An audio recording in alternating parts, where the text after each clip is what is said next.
Saludamos al licenciado Juan Cubi, integrante de Montecristi Vive, analista de temas políticos y sociales.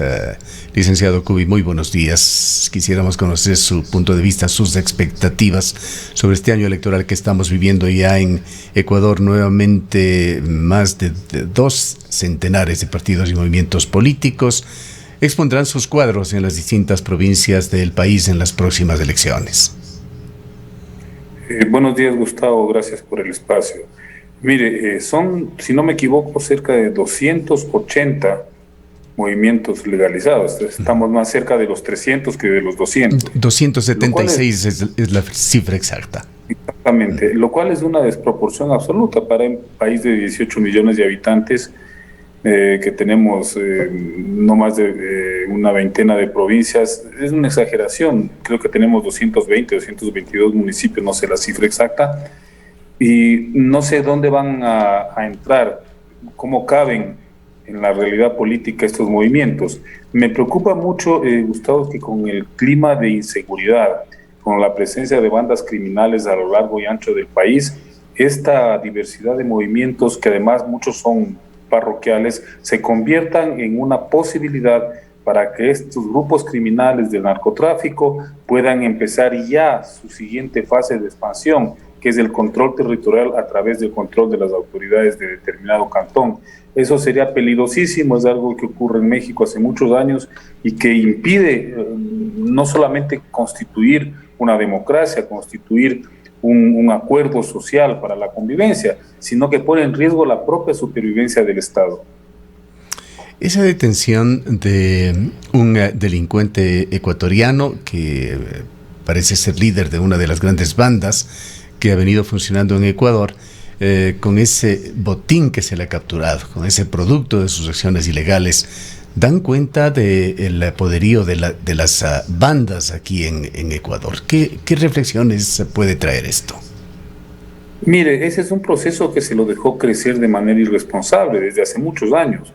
Creo que alguna vez conversamos con usted, Gustavo, le contaba de mi experiencia más bien de carácter personal. Yo viví en la ciudad de Manta antes de radicarme en Quito, y recuerdo que a inicios de los años 70 se desató un escándalo a propósito del tráfico de droga en empresas pesqueras. Estamos hablando de 50 años donde este fenómeno ya había hecho su aparición, y a partir de entonces prácticamente el Estado y gran parte de los sectores económicos que se han beneficiado de esta actividad ilícita hicieron de la vista gorda. Y entonces el país veía cómo crecían fortunas, cómo se incrementaban negocios de manera absolutamente inexplicable, hasta llegar al punto en que ya no es solamente la economía la que está vinculada de manera, digamos, subrepticia al narcotráfico, sino que ya las propias bandas empiezan a convertirse en actores económicos y políticos fundamentales para el funcionamiento de este país.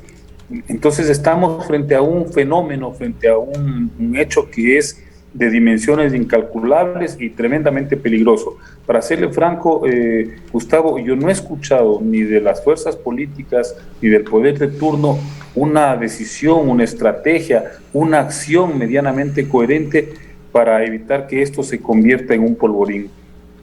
Hay indiscutiblemente una enorme decepción con la clase política ecuatoriana, que está llegando a otro punto de inflexión muy bajo. Sobre esto se hacen diferentes elucubraciones, se piensa por parte de algunos actores de que se está generando nuevamente un terreno fértil en Ecuador para dar cabida a movimientos que podría tener varias derivas. Podrían ser movimientos ultranacionalistas, ya sea de extrema izquierda, de extrema derecha, terreno fértil para el populismo, con nuevos mesías que puedan aparecer en el escenario ecuatoriano, o la generación de movimientos subversivos. Te escuchábamos justamente hablando sobre este tema en el programa Más Allá de los Hechos, que lo transmitimos ya esta mañana. ¿Qué opina usted sobre este escenario que se presenta en Ecuador? Gustavo, se está creando un escenario para un Estado fallido, más bien, ¿no? Donde ya no cabría ni una opción de izquierda, ni populista, ni de derecha. Como la hemos concebido nosotros históricamente, estas expresiones político-electorales, que mal que bien logran, digamos, de darle cierta racionalidad al manejo del Estado. Yo creo que está en riesgo la propia racionalidad del Estado. Y eso es lo peligroso, porque yo no veo cuál puede ser la salida a esta situación. Mire, yo siempre tomo como ejemplo el caso, por ejemplo, de México o de Colombia, que son países que tienen una trayectoria previa sobre el narcotráfico y los peligros del narcotráfico y de su poder en América Latina. En México, más del 70% de municipios están controlados por el narcotráfico, y eso es lo que impide que el Estado pueda ejercer alguna acción efectiva en contra del crimen organizado. En Colombia, mire lo que acaba de pasar hace 15 días, Gustavo. El Clan del Golfo declara un paro armado que tiene mucha más trascendencia, más impacto que los propios paros armados que organizaban los grupos guerrilleros, ¿no? Que nos guste o no, estemos o no de acuerdo, son grupos políticos que planteaban reivindicaciones de carácter social. El paro del Clan del Golfo fue una retaliación en contra de la extradición de uno de sus líderes. Hemos llegado al extremo donde una banda criminal poderosa, gigantesca, y empieza a cuestionarle al Estado sobre agendas absolutamente particulares, personales, individuales. ¿Y qué sucedió en Colombia? Que el ejército se vio desbordado, se vio acorralado por un paro armado en 5 departamentos. Los departamentos en Colombia son más grandes que nuestras provincias. Esa es la realidad a la que estamos asistiendo, Gustavo.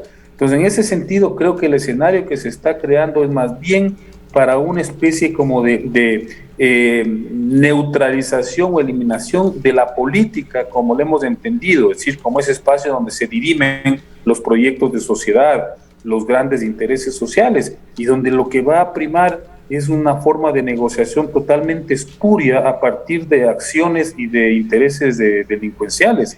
Es peligrosísimo lo que ocurre en el país, Gustavo, y yo no veo que existan al menos en el discurso, que exista conciencia de los poderes, de las élites respecto de esa amenaza.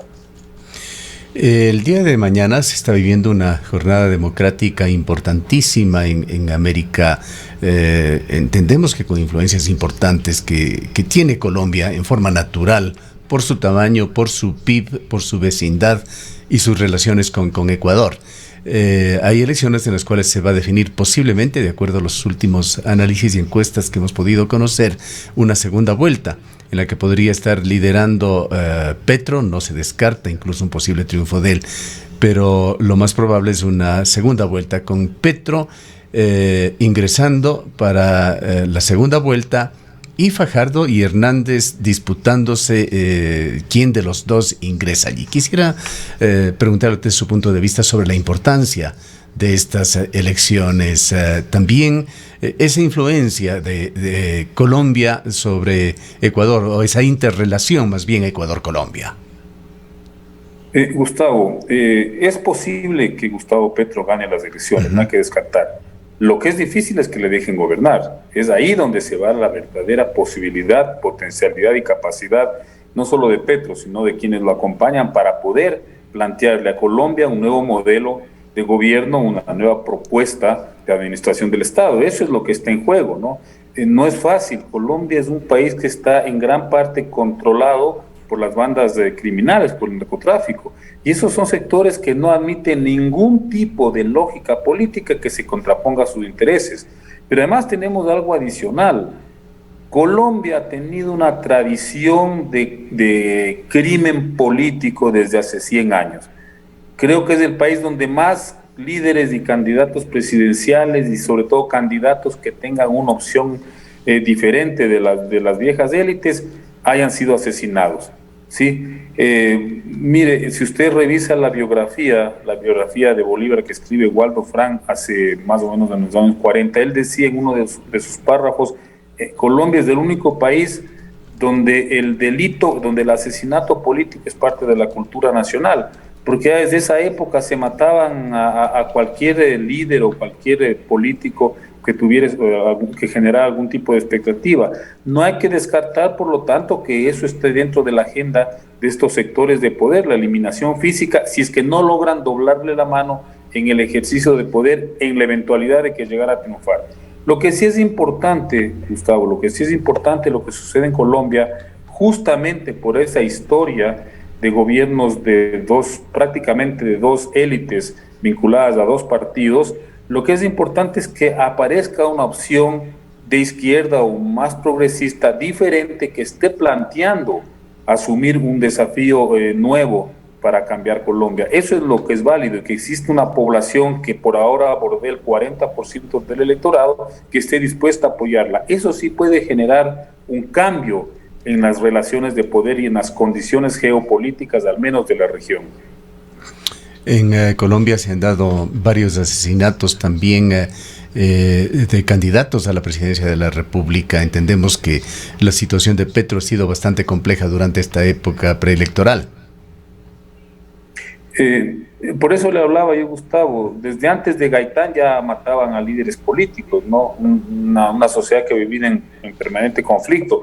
Y luego en las últimas 3 décadas son varios candidatos. Le cuento personalmente a alguien que conocí, fue mi amigo personal, con quien compartí muchas cosas, de Carlos Pizarro, ¿no? Que fue quien negoció el acuerdo de paz del M-19 con el gobierno, y que fue una de las figuras políticas más descollantes en ese país, que tenía grandes opciones de ganar la presidencia, y fue asesinado dentro de un avión, un plan que implicaba una cantidad de condiciones y recursos inimaginables. Sin embargo, lo asesinaron. El propio Petro ha tenido que suspender muchas de sus actividades en ciertos territorios donde las amenazas han sido evidentes, son absolutamente descarnadas, ¿no? Ahí nos está ocultando lo que dicen ciertos carteles de la droga, que ellos no van a aceptar un presidente de izquierda. De manera que es una situación difícil. Creo que Colombia no ha saldado de ninguna manera las cuentas con la guerra, con la violencia. Eso permanece, eso sigue. Creo que al mes de mayo de este año ya van más de 200 líderes asesinados, ¿no? En zonas rurales. Es una situación altamente conflictiva, pero vuelvo a reiterarle, lo importante, Gustavo, es que allá existe una sociedad que ha tomado la decisión de buscar otros caminos para resolver sus problemas. Eso es lo que aporta al debate y a la construcción de una democracia. Usted ha mencionado a Gaitán, a Pizarro, y hay que sumar a Luis Carlos Galán, Bernardo Jaramillo Ossa, Álvaro Gómez, todos ellos asesinados en Colombia. En su criterio, ¿continúan esos niveles de violencia política predominando en el vecino país? Absolutamente. Es más, veo que la ONU ha emitido un comunicado señalando su expectativa de que las elecciones en Colombia no sean violentas y que no vayan a ser más violentas de lo que usualmente suelen ser, ¿no? En Colombia, yo de la memoria, si la memoria no me falla, en cada elección siempre ha habido muertos, ¿no? Y considerando que son elecciones que ellos declaran relativamente tranquilas, siempre han existido muertos, ¿no? Ahora, claro, el nivel de polarización, el drama del conflicto colombiano en términos electorales es mucho más hondo. Esperemos, creo que todos esperamos que se respete la decisión del pueblo y que se maneje con absoluta transparencia e imparcialidad el proceso electoral.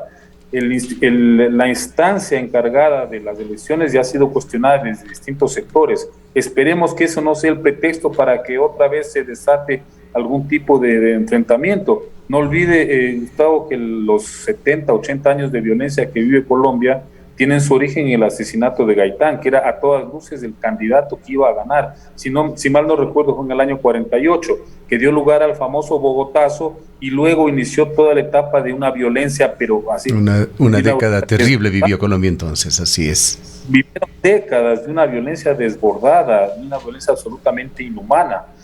Esperemos que no vuelva a suceder algo así. El problema, Gustavo, es que no solamente hay élites que son absolutamente irresponsables y mezquinas y que no tienen inconveniente en generar ese tipo de situación. Ahora tenemos otro actor que es aún más peligroso, que es el narcotráfico, y que no tiene ningún miramiento con las condiciones de vida de la gente. Mire lo que está sucediendo en el país. El nivel de violencia que estamos experimentando en las calles en el Ecuador es inédito en nuestra historia, y eso no se frena. Si todos los días asesinan personas, fiscales, policías, militares, ciudadanos inocentes, eso es lo que estamos viviendo en este país, y yo no veo que exista al menos una postura clara respecto de esos problemas de parte de las autoridades. Como le mencionaba al inicio de este tema, de importantes medios de comunicación que han dado las últimas encuestas en Colombia, aparentemente las posibilidades son más altas de una segunda vuelta, pero usted señala que Petro sí podría ganar en la primera vuelta. ¿Tiene algún indicio concreto sobre esto? No, Gustavo, yo no decía que gane en la primera vuelta, decía que puede ganar la presidencia. Pues por supuesto, claro. Sí, claro. Puede ganar. O sea, tiene la primera opción, indiscutiblemente. Lo más probable es que lleguen a la segunda vuelta y él con un amplio margen, ¿no? Le decía que incluso en una segunda es posible que gane. Lo que le decía es que lo difícil es que le dejen gobernar. Claro, sí, le entiendo. Y es muy interesante por otra parte, ya desde el punto de vista noticioso, informativo, qué es lo que sucede con el otro candidato, será Fajardo Hernández, que se encuentran ya en un empate técnico. Mire, lo que va a suceder en Colombia, y yo he estado revisando los medios en general, es que pase Fajardo o pase Hernández, va a haber una especie como de acuerdo general de los sectores de poder, incluidos los militares, para apoyar al candidato que se oponga a Petro. Eso, fíjese que ya ocurrió con Duque, ¿no? Así fue como Duque de alguna manera logró ganarle a Petro, a pesar de que Petro está en mejores condiciones. Eso va a ocurrir. Habrá que ver hasta qué punto la sociedad, digamos, se adhiere a este mensaje de rechazo a Petro, que es lo que está posicionando la derecha y las élites, y hasta qué punto no se le mete mano al proceso electoral. Eso ya dependerá de los próximos, de las próximas semanas. Pero en principio, claro, va a haber una confrontación entre un candidato que proviene de la izquierda y que tiene un discurso de transformación bastante avanzado. Petro no está hablando ni de socialismo ni de revolución, está hablando de un gobierno democrático y de la posibilidad de llegar a una paz real, sí, pero ese discurso afecta a intereses concretos y habrá que ver cómo actúan estos sectores que se sienten afectados o amenazados por un gobierno más democrático. Volviendo a nuestro país y entrando ya en la recta final de este diálogo, licenciado Cubi, háblenos algo sobre esta debilidad institucional del Ecuador, reflejada hoy en una crisis, aunque negada por el director del Consejo de la Judicatura, de la función jurisdiccional. Gustavo, no sé si usted se ha percatado de que estamos en una situación que es prácticamente absurda. Resulta que en este país ya no vamos a tener que elegir ni asambleístas, ni presidente, ni alcalde, sino elegir jueces, porque resulta que los jueces son los que están definiendo la política en este país. Es decir, por medio de habeas corpus, por medio de medidas de protección, resulta que liberan a un expresidente que tenía 2 sentencias por corrupción. Lo vuelven a meter preso por acción también de la justicia. Se pasan por encima de las decisiones del Poder Judicial como instancia integral. Luego tienen a la Asamblea bloqueada, es decir, jueces que ponen medidas cautelares y que le apoyan a un sector, a otro sector. Ahí tenemos el primer poder del Estado bloqueado, congelado, no tiene capacidad de acción. Tenemos también acciones que se presentan en contra del Poder Ejecutivo. Entonces, yo, como digo en un artículo que salió el día de ayer, en un medio, dije, bueno, entonces que nos digan, elijamos a los jueces, porque esos son los que van a ejercer el poder político en este país. Y eso, Gustavo, es inconcebible. La justicia tiene que estar centrada en cumplir su función, que es ejercer justicia, y dejar que la política se dirima en otros espacios. La política se hace en el seno de la sociedad, en las instituciones formalmente constituidas para ello, el Congreso, las alcaldías, la Presidencia de la República. No puede ser que la justicia ahora esté metiéndole la mano a la política para hacer una serie de intervenciones y manipulaciones contrarias a lo que debería ser el funcionamiento de ese espacio, que con todos los defectos que tiene, es mal que bien el espacio que maneja la cosa pública, la que maneja el espacio público, del cual todos de alguna manera estamos relacionados, del cual todos tenemos una preocupación. Pero claro, en este país del absurdo, ahora resulta que un juez de tercer nivel tiene más poder que toda la administración de justicia, como ocurrió con el habeas corpus del señor Jorge Glass. Y está en manos de un juez el próximo día lunes dar un golpe de timón que podría ser decisivo aquí en la ciudad de Cuenca en el caso de la presidencia de la Corte Nacional de Justicia. Pero ¿cómo es posible que imagínese, Gustavo, el presidente de la Corte Nacional de Justicia depende de la acción de un juez?